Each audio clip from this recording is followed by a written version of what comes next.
Merci de prendre encore une fois le rendez-vous. Que le Seigneur vous bénisse. Amen. Père, nous t'invoquons, nous t'appelons, nous te cédons toute la place. Prends le contrôle absolu. Parle en notre cœur, parle également au cœur de nos téléspectateurs qui nous suivent. Laisse que ta volonté s'accomplisse. Au nom puissant de Jésus. Amen. Nous sommes ravis de vous retrouver encore une fois autour de votre émission Méditation. Aujourd'hui, nous voulons toujours aller dans le même sens.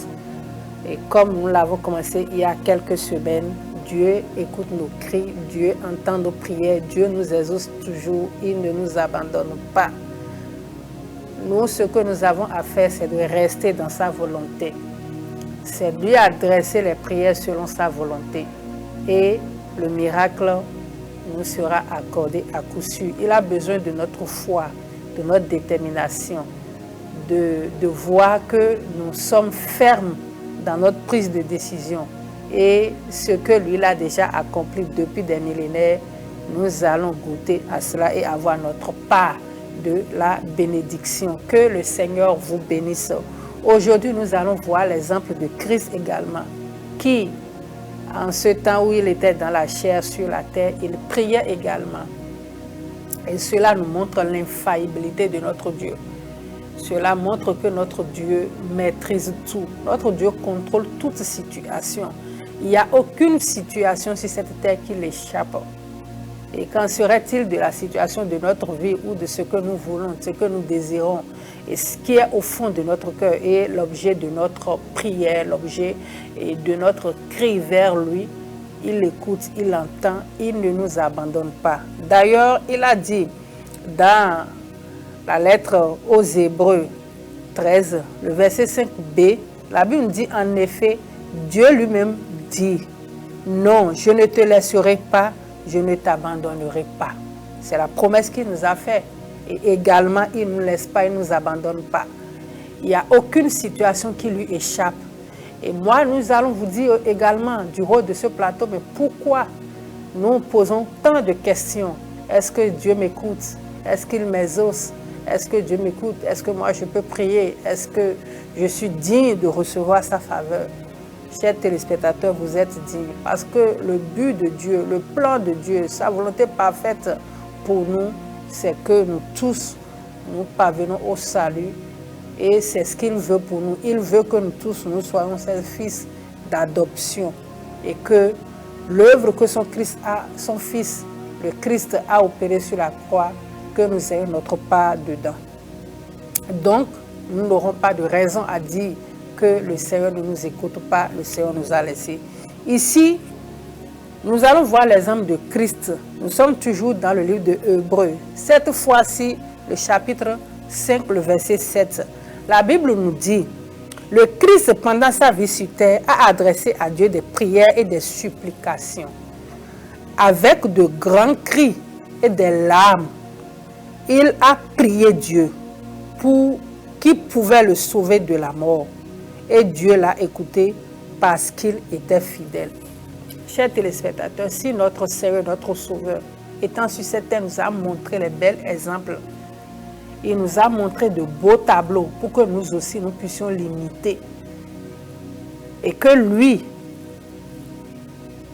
l'objectif pour lequel il est passé sur cette terre, et à un moment donné, sa parole nous a dit que lui-même a prié. Il est monté sur la montagne, il a prié. Et il dit, Seigneur, si cette coupe pouvait être toutefois éloignée de moi, mais que ce soit ta volonté à toi, pas ma volonté. Et voilà la révélation que l'apôtre Paul a eue ici, de cette prière, de ces cris que le Seigneur lui-même a adressés à Dieu en disant, Seigneur, viens à mon secours, par de grands cris et des larmes.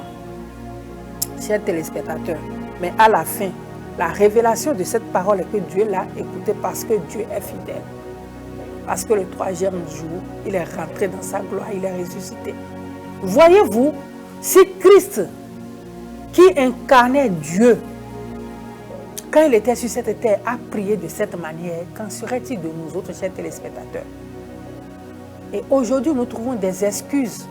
Aujourd'hui, nous ne voulons pas vaincre, avoir le dessus sur la bataille. Et nous laissons dominer par les principautés, par les autorités, par les esprits méchants. Et nous les laissons et ils nous dominent. Or, Dieu nous a déjà donné le pouvoir. Il suffit que nous reconnaissons l'autorité que le Seigneur nous a donnée et que nous crions à lui, nous invoquons son nom. Nous l'invoquons et nous prenons autorité en son nom avec foi et fermeté de cœur. Et le vent se calmera, la tempête va s'abaisser. Mais souvent nous murmurons, souvent nous lassons trop vite, souvent nous sommes déjà trop fatigués, souvent nous ne sommes pas endurants, souvent nous ne voulons pas aller jusqu'au bout, nous ne voulons pas faire l'exercice d'endurance et tenir ferme et aller jusqu'au bout. Chers téléspectateurs, si Christ nous a montré le bel exemple ici, et lui-même en tant que Dieu dit, il a crié à Dieu par des supplications, avec de grands cris et des pleurs. Chers téléspectateurs, est-ce que nous en faisons assez? Est-ce que nous en faisons assez? Non, je ne crois pas. C'est l'objet de notre méditation de ce jour. C'est le but de ces versets que nous sommes en train de partager avec vous aujourd'hui.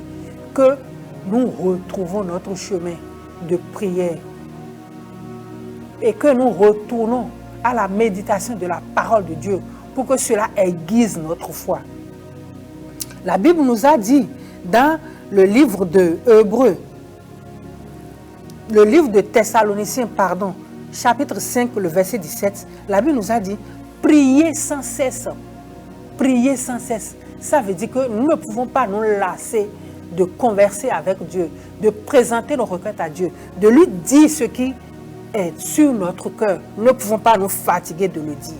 Et dans le livre des Actes des Apôtres, chapitre 10, le verset 30, nous avons vu l'exemple de Corneille ici. Ce monsieur, dans la maison duquel l'Église a vu le jour, Dieu a fait de grandes choses parce que Dieu, à cause de ses supplications, de ses prières, a dévancé les choses et a visité Corneille et sa maison. À tel point que les apôtres eux-mêmes sont obligés de les baptiser, de les accepter comme des enfants de Dieu. Chers téléspectateurs, la puissance de la prière, la puissance de nos cris, de nos supplications devant le Seigneur. Le verset 30 des Actes des Apôtres, chapitre 10 nous dit, Corneille répond, il y a 3 jours, à cette heure-ci, à 3 heures de l'après-midi, je priais dans ma maison. Et tout à coup, qu'est-ce qui s'est passé? Il a eu la visite des anges de Dieu qui lui a apporté solution à ses prières.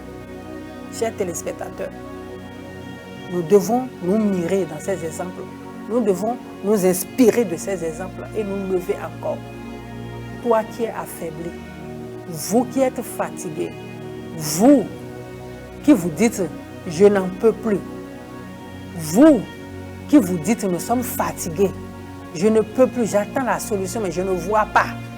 Et les gens vous proposent des choses à gauche, à droite, mais vous savez pertinemment dans votre cœur que ce n'est pas ça qui est la solution.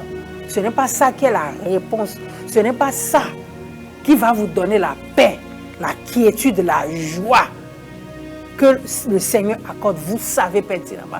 Mais parce qu'à un moment donné, la paresse a pris le dessus sur vous. Vous ne voulez pas vous lever. Vous ne voulez pas exercer votre foi, aiguiser votre foi. Vous ne voulez pas vous mettre à converser avec Dieu. Vous ne voulez pas crier à lui pour dire « Viens à mon secours ». Toi qui te fatigues si vite, le Seigneur est en train de t'interpeller aujourd'hui par la méditation de ce jour. De ne pas oublier que dans la première lettre aux Thessaloniciens, chapitre 5, le verset 17, la Bible a dit de prier sans cesse. Ce sont les versets sur lesquels notre méditation de ce jour s'articule. Et nous vous les répétons pour que vous puissiez les enregistrer et que vous alliez au-delà de ce que nous disons ici pour que cette parole puisse vous pénétrer. N'oubliez pas, dans Jérémie 33, verset 3, le Seigneur a dit, fais-moi appel, je te répondrai. Je te ferai connaître de grands secrets que tu ne connais pas. Faisons appel à Dieu, invoquons-le, parce qu'il a dit qu'il nous répondra à coup sûr, qu'il ne nous abandonnera pas et qu'il ne va pas nous laisser. Chers téléspectateurs, nous n'aurons pas de raison à nous fatiguer, à nous lasser et à croiser les bras et à attendre la mort. Non, ce n'est pas le plan que Dieu a prévu pour toi. Ce n'est pas ce que Dieu a prévu pour ta vie. Ce n'est pas ce que Dieu a prévu pour tes finances. Ce n'est pas ce que Dieu a prévu pour ta maison. Ce n'est pas ce que Dieu a prévu pour ta progéniture. Ce n'est pas ce que Dieu a prévu pour ta destinée. Ce n'est pas ça. Nous voulons que quelqu'un saisisse la révélation de ce que nous sommes en train de dire aujourd'hui. Si nous nous laissons abattre, à coup sûr, la situation aura raison de nous. Cette maladie aura raison de vous. Cette situation aura raison de vous. Ne permettez pas à l'ennemi d'avoir raison sur vous. Le Seigneur vous a donné les âmes et il vous a dit de l'invoquer. Et lui va nous répondre. Crions à lui. Il écoute nos prières. À coup sûr, il nous répond. Il ne nous laisse pas. Il a dit de l'invoquer et que lui va nous répondre. Chers téléspectateurs, relevez-vous de votre fatigue. Soyez fortifiés, soyez rechargés. Que le Seigneur vous recharge, qu'il recharge encore vos batteries spirituelles, qu'il vous relève et qu'il vous scinde de force, que vous ayez une nouvelle force, que vous ayez un nouveau vigueur, qu'il met en vous un nouvel élan et que vous puissiez vous lever et que vous alliez au bout de ce que lui a prévu pour vous. Nous prions pour quelqu'un, nous disons à Dieu d'intervenir, de se souvenir de ce téléspectateur qui nous suit en ce moment et qui nous écoute en ce moment. Père, nous t'invoquons. Et que où qu'il se trouve, où qu'elle se trouve, que ta puissante main de Dieu, que ta puissante main invisible les touche en ce moment précis. Que tout plan satanique dans leur vie soit déjoué, soit annulé, soit détruit au nom puissant de Jésus. Tous ceux-là qui pèsent sous le joug des maladies, des fardeaux, et qui s'écroulent sous le poids des dettes, ô Père, je te prie, d'ôter le joug de leurs épaules au nom puissant de Jésus. Ceux-là qui sont sous le coup des malédictions familiales, des totems de chaque famille et qui pèsent sur leurs épaules. Père, que ton notion qui brise le joug, brise ces jougs de leur vie au nom puissant de Jésus-Christ de Nazareth.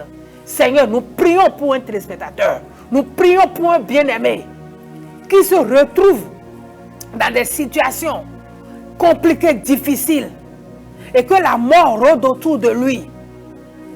Seigneur, nous te prions que ce joug soit brisé de sa vie par ton puissant onction, au nom puissant de Jésus.